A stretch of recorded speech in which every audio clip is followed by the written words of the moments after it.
right, welcome back, everyone. So it's been a few months, but folks down in Florida still picking up the pieces in the aftermath of Hurricane Ian. In the wake of all the destruction and devastation, so many people stepped up to volunteer and help with the disaster response. That includes many folks here in Oklahoma. And one of those volunteers, George Timmis, joins us now. George, thank you for being here. We appreciate it. Thank you. And thank you for all the work that you did down there in Florida. I appreciate that. What was that like? When did you decide to heed the call to step up and go down there to help?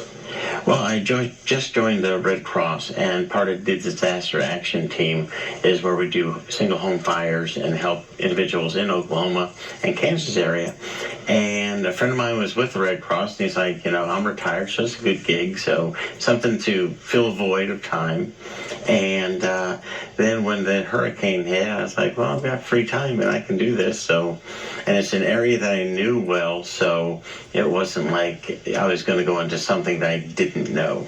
Have you ever been in the middle of a disaster zone or a hurricane zone like that? Yeah, Hurricane Andrew. Hurricane Andrew, back in 1992. Yes, the Metro Dade fire. I remember it well, down there living in Florida. Yeah. So you went down there, and what did you see? Kind of paint the picture for what the people down there are dealing with. Well, the surprise to me was the identity of the Red Cross. It has two identities. One is the local and state chapters, which are doing really good for Oklahoma and towns in Oklahoma.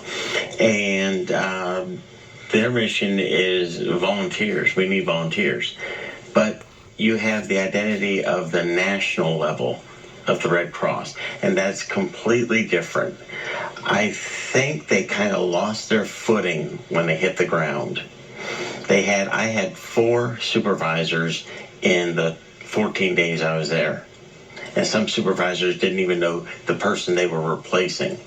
So there was a lot of disconnect. You had people that didn't know which direction some things were going, so you're just logistically trying to figure out, okay, if they don't know, then I need to find a path to know.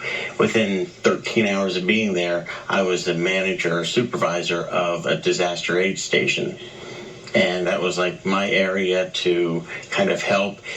It is a total disaster there. There's some areas that you saw some of the pictures, but you saw a lot of areas that were just wiped. It was just foundations. Everything else that was on top of them is gone. And people were without food and water.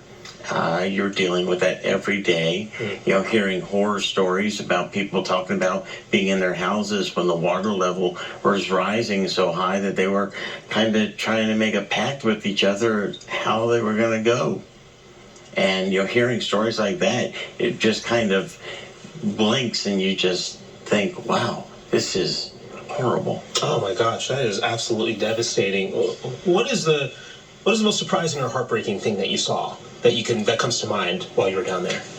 People walking away knowing their houses aren't there and all the belongings that they did have, days ago no longer exist. You're handing them a tote and that's for their entire house.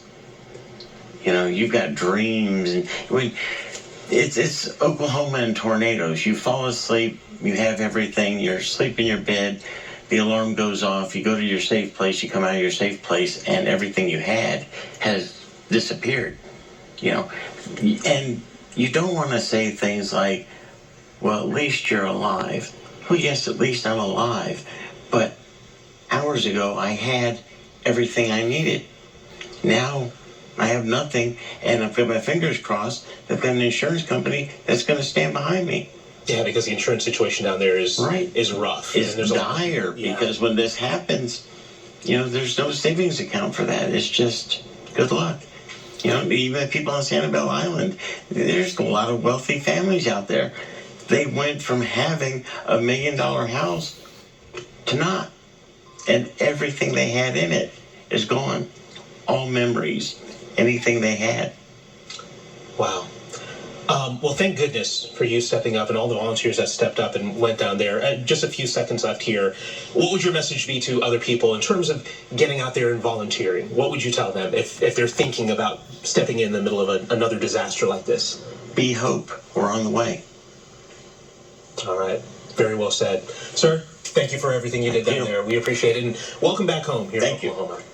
All right, Jonathan, hopefully no need for any disaster relief here today. We know severe weather's moving in.